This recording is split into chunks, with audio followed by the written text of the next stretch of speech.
शहर में रोहन नाम का एक छोटा लड़का अपने माता पिता के साथ रहता था। रोहन पढ़ने में कुछ खास नहीं था। उसकी यही बातों से रोहन के माता पिता बड़े परेशान रहते थे। एक दिन रोहन मोबाइल के लिए अपने माता पिता से घर पर जिद करने लगा। माँ, मुझे एक फोन चाहिए। इतनी छोटी उम्र में तुम्हें फोन लेने का कहाँ से सूझा? नहीं, अभी तुम बहुत छोटे हो, कोई फोन बोन नहीं मिलेगा। मेरे सारे दोस्तों के पास फोन है, मेरे पास ही नहीं।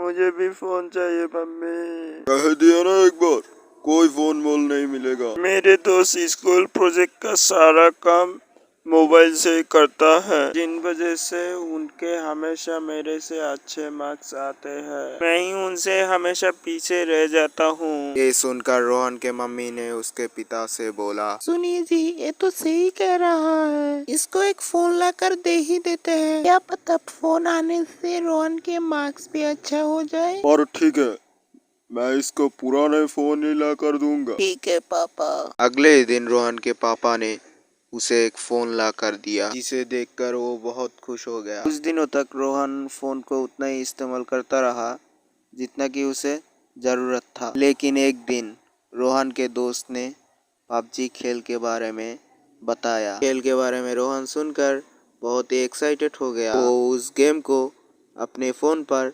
डाउनलोड करने लगा।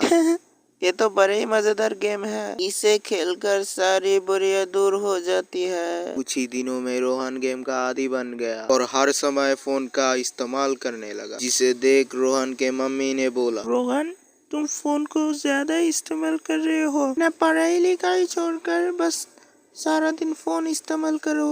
मम्मी, ऐसा कुछ नहीं है, बस ये गेम मेरे लिए नहीं है। तो बस मैं इसे समझ रहा हूँ और कुछ भी नहीं। हाँ तो पढ़ाई भी करो, पूरा दिन गेम में लगे रहना ये अच्छी बात नहीं है। इतना कहकर रोहन के मम्मी ने गुस्से से वहाँ से चली गई। मम्मी का बात नजरअंदाज करते हुए फिर से रोहन गेम में लग गया। एक दिन रात रोहन जब गेम खेल रहा था, उसके फोन अचानक से ब्लैक हो गए और फोन बंद हो गया। अरे ये क्या है?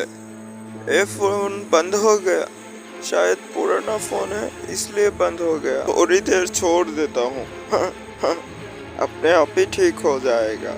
रोहन ने अपना फोन बिस्तर के साइड में रख दिया और वहीं लेट गया। तभी उसको कुछ अजीब सी आवाजें सुनाई देने लगी। रोहन। अपना नाम सुनकर रोहन बाहर की तरफ जाने लगा। उसे लगा कि पापा उसे आवाज दे रहे हैं।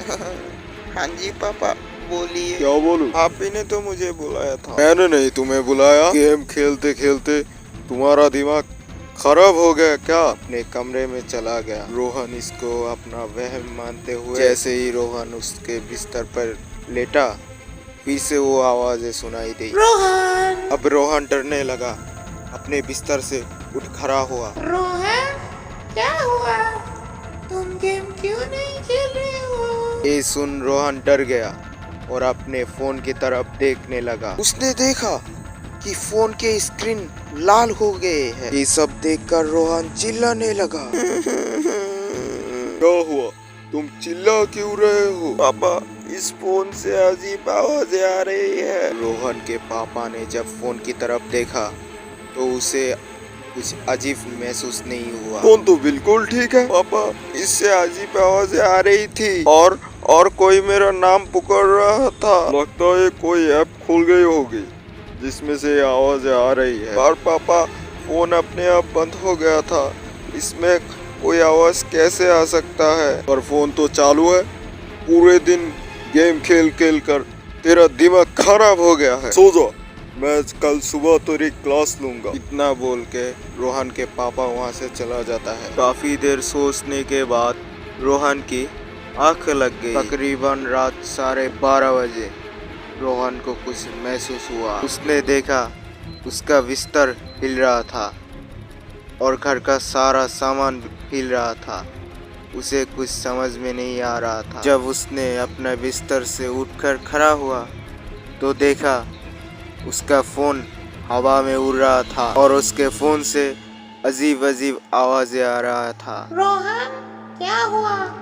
गेम क्यों नहीं खेल रहे हो अपने सामने इतना डरावना नज़ारा देख के वो डर के मारे बेहोश हो गया। अगले सुबह जब उठा तो अपने मम्मी पापा को सारी बात बताई, लेकिन रोहन की उन्होंने एक ना सुनी। कुछ दिनों बाद जब कुछ नहीं हुआ तो रोहन ने फिर से पबजी खेलना शुरू कर दिया। काफ़ी रात हो गई थी और रोहन पबजी खेल ही रहा था और तभी अपने फ़ोन के स्क्रीन पर एक डरावना चेहरा दिखा।